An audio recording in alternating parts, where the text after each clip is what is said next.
इसमें इतनी दिक्कत क्यों है समाजवादी पार्टी या कांग्रेस या विपक्ष के लोगों को? भाई अगर लोगों को अभी 1 महीने का टाइम मिला उत्तर प्रदेश में कि आप जाइए, अगर किसी का नाम, क्योंकि उसमें जब ड्राफ्ट लिस्ट आएगा उसके पहले अगर किसी को नाम उसमें लगता है गलती से छूट गया है, या गलती से, खैर जुड़ तो सकता नहीं, लेकिन अगर गलती से छूट गया है तो लोग उसमें जाए फॉर्म 6 आवेदन कर दे, उसका नाम जुड़ जाएगा। लेकिन जो भ्रम की राजनीति यही पश्चिम बंगाल के अंदर है, बट घुसपैठियों का नाम नहीं जुड़ेगा। पश्चिम बंगाल में ममता बनर्जी याद रख ले और कांग्रेस समाजवादी पार्टी वाले याद रख ले कि घुसपैठी का नाम नहीं जुड़ने वाला है। दिक्कत इनको घुसपैठियों के नाम को लेकर जो फर्जी कार्ड बना के घूम रहे थे ना, बर्थ सर्टिफिकेट। पश्चिम बंगाल का हालत यह था कि मुर्शिदाबाद एक जगह है जो बॉर्डरिंग डिस्ट्रिक्ट है पश्चिम बंगाल का, वहां 70 साल का आदमी अपना जन्म प्रमाण पत्र बनाए घूम रहा था। भैया 70 साल के आदमी की जन्म प्रमाण पत्र की क्या आवश्यकता है? अगर उसका नाम तो इसे 2003 के एसआईआर में होगा। जब 2003 के एसआईआर में होगा और वो जीवित होगा तो जाहिर बात 2026 के एसआईआर में ऑटोमेटिक चला जाएगा। लेकिन नहीं, जन्म प्रमाण पत्र वही 70 साल का आदमी बनाएगा जिसका नाम 2003 के एसआईआर में नहीं होगा। तो 2003 के एसआईआर में कौन नहीं होगा? जो कांग्रेस के रिजम में यूपीए 1 यूपी 2 में घुसपैठी बन के आए हुए थे। क्योंकि घुसपैठियों के लिए श्री प्रकाश जायसवाल ने खुद ही कहा था ऑन फ्लोर कि 2.5 करोड़ लोग घुसपैठी बन के बैठ गए हैं। लेकिन एक चीज जान लीजिए, पश्चिम बंगाल में भारतीय जनता पार्टी की सरकार आने के बाद एक एक घुसपैठी बाहर जाएंगे।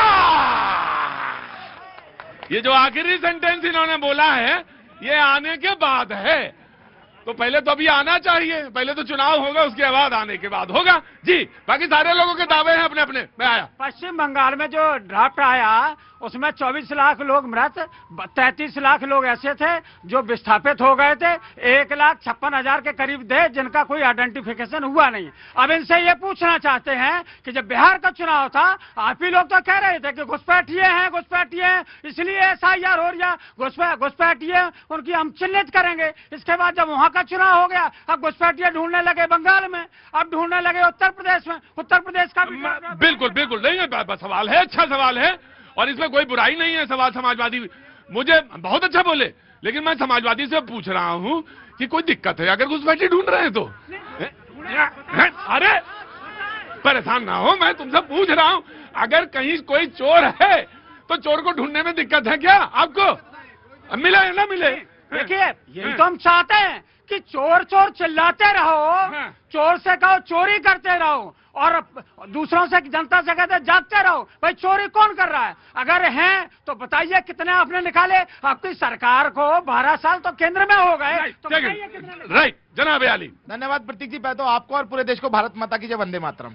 शुरुआत में 2 आपने पॉइंट उठाए, हाँ जी, मैं उन दोनों पॉइंट्स पे आपको थोड़ा सा बताना चाहता हूँ। बिल्कुल बताइए साहब। पहला तो सिप्पल साहब की जो आपने बात ली, हाँ, अगर वो इतने उच्च पद पे हैं तो उनको ये पता होना चाहिए कि यदि वो कहीं से स्थानांतरित हो रहे हैं तो वो वहां से अपना नाम कटवाएंगे और दूसरी जगह पे फॉर्म नंबर 6 भरेंगे।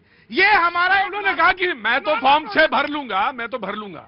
सर तो भरना पड़ेगा, चाहे वो राष्ट्रपति के सहयोगी हो, चाहे वो किसी और के सहयोगी हो, चाहे अंबानी के, अडानी के, चाहे वो मुलायम सिंह जी के और चाहे अखिलेश यादव के, नरेंद्र मोदी के, किसी के भी सहयोगी। भाई नाराज क्यों हो रहे हो यार? तूने एक सांस में सारे नाम गिना दिए। कारण बता रहा हूं मैं क्या है, कि ये जो पवित्र प्रक्रिया चल रही है, ये शुद्धिकरण चल रहा है, इसके ऊपर किसी को भी प्रश्न उठाने का अधिकार नहीं है। और यदि आप इतने महत्वपूर्ण पद पे रहे हो तो आपको पता होगा कि देश के संविधान में क्या व्यवस्था है। भाई देखिए, अगर सवाल नहीं उठाएंगे तो चीजें ठीक कैसे होंगी? सवाल उठाएंगे जरूर, सवाल तो पूछने का अधिकार है कि वो भी नहीं देंगे आप हमें। मतलब मैं आपसे सवाल बताऊं कि ये जो माइक है इसको ऐसे नहीं ऐसे पकड़ो, ऐसे ऐसे करके, हाँ, तो ये सही है कि गलत है? नहीं, तब आवाज नहीं आएगी, आपकी आवाज आएगी। मैं यही तो कहना चाहता हूं साहब कि आप कुछ कहते हो, यही तो बता रहा हूँ। हेडलाइन बनता है और वो हेडलाइन बनता है तो इस देश का आम नागरिक सोचता है अरे यहाँ कोई कालापन तो नहीं है जो ये चिल्लाते रहे हैं। अच्छा, ओ इतनी देर हल्ला मचाने की जरूरत ही नहीं है। तुम्हें यह कहना चाहिए था, एक लाइन में समेट देते कि ये बोलते हैं तो शंका पैदा करते हैं, आशंकाएं पैदा करते हैं। इनको वो बोलना चाहिए जो फैक्ट एंड फिगर के साथ हो। एक और चीज, अभी आपने बताया पीडीए का कैलेंडर आया है। हाँ, तो पीडीए का कैलेंडर आया है,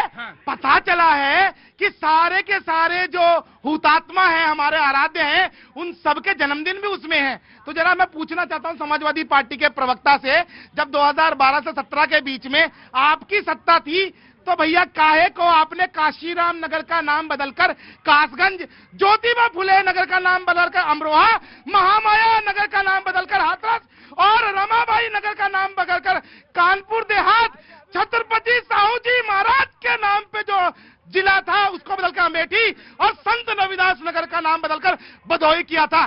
क्या उस समय में ये महानुभाव नहीं थे, महापुरुष नहीं थे? मतलब चुनाव आया तो भैया छुम छुम।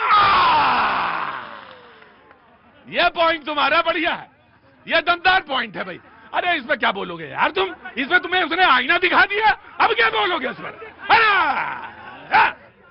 अरे जाओ यार, अब इसमें तुम आओगे तो गिराओगे रायता, फिर बटोरोगे ना। इसमें कांग्रेस बोलेगी, तुम्हें जब मौका है जब आए तब बोलना। इसमें तुम्हें उसने आईना दिखाया, अब यहाँ पे 1-0 लीड है, एक गोल उनका तुम्हारे ऊपर हो चुका है।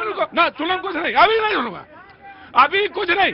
तुमने नाम बदले थे और उसने सवाल पूछा कि वो नाम तब वो क्या वो जो हुतात्माएं थी, वो जो आत्मा थी, तो लूंगा, बाद में लूंगा। अभी तो तुम पहले जहां चोट लगी पहले सहलाओ।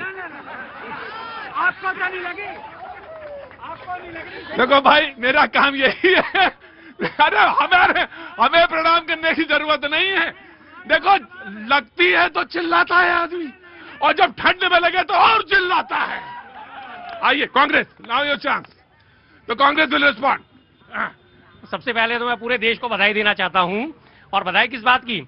उत्तर प्रदेश में एक ऐसा डिवाइस विकसित हुआ है जिसे पीठ पे लगा के पता चल जाता है बांग्लादेशी है हिंदुस्तानी है। मोदी जी की अपार सफलता के बाद राडार आ गए हैं, काम नहीं करेंगे, बादल आ गए। उसके बाद ये दूसरा ऐसा आविष्कार है। क्या है? मोबाइल में कोई नया सॉफ्टवेयर ऐसा यूपी सरकार ने डेवलप कर लिया है जो उसके पुलिस वाले पीठ पे लगा रहे हैं और बता रहे हैं, अरे तू तो बांग्लादेशी है।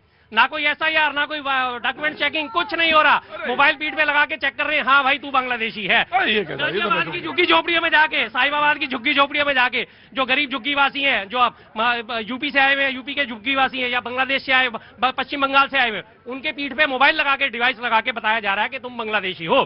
तो इस बात की मैं बधाई देना जा रहा था कि इतना बड़ा आविष्कार यूपी में हो गया, बधाई के पात्र तो है। इससे पहले भी यूपी पुलिस ने एक और, मुझे ये नहीं पता था, इसलिए मैं नहीं जानता। लेकिन ये ऐसा कोई तरीका नहीं है दुनिया में कि कोई मोबाइल लगाए पीठ में पता कर दे कि ये है। पुलिस वालों की वीडियो है, लगातार सर्कुलेट हो रही है। अगर आप कहेंगे अरे भाई साहब, वो पुलिस वाले आपके भी समय में थे, फिर समाजवादी वाले समय में भी थे, और अब आपके समय में भी हैं। तो मैं हो चुके हैं, हमारे समय वाले रिटायर हो चुके हैं।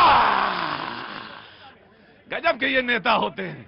पहले हमारे समय में सब पूरी तरह की ईमानदारी थी, अब वो हमारे वाले रिटायर हो गए। अब जब हम आएंगे तब भर्ती खोलेंगे, और जब भर्ती खोलेंगे तो सब ईमानदारों को लोगे। 90 के बाद से कांग्रेस सत्ता में नहीं है ना, 90 से तो जाहिर सी बात है एक टेन्योर कितना होता है, 25 साल 30 साल। भाई साहब आप तो वही है ना। भाई साहब आप नहीं है, कैसे कर सकते? भाई साहब आप नहीं है तो इसका कारण ढूंढिए क्यों नहीं है। कारण तो हम ढूंढ लेंगे, वो बात नहीं है। आपने बात करी कि क्यों नहीं है, तो मैंने रिटायरमेंट की बात हाँ है। जी। अब आती है बात SIR के ऊपर। हाँ। SIR पे सबसे पहले सवाल किसने उठाया? यूपी की SIR पे योगी जी ने। उन्होंने कहा 4 करोड़ वोटर जो है आज हमारे जो है काट दिए गए नाम, और उसमें से 80% 90% वोटर हमारे हैं। सबसे पहली बात तो शंका ये पैदा करती है, उन्हें कैसे पता इस 4 करोड़ वोटर में से 80% वोटर हमारे ही हैं? कैसे पता उन्हें? क्या वो फर्जी नाम जुड़वाना चाह रहे थे? वो ऐसे कहते हैं क्योंकि जब आप ये कहते हैं कि दलितों के हाशिए पे जो लोग हैं, गरीब हैं, और जो अकलियत हैं, जो मुसलमान हैं, उनके नाम काट दिए जा रहे हैं, और वो जो गरीब गुरबा जिसके कागज पानी में बह गए हैं, वो ऐसे नाम काट दिए जा रहे हैं, तो योगी जी कहते हैं वो आप ही के थोड़ी ना, मुसलमान तो मेरे भी हैं। तो ये कैसे हो सकता है भाई? आप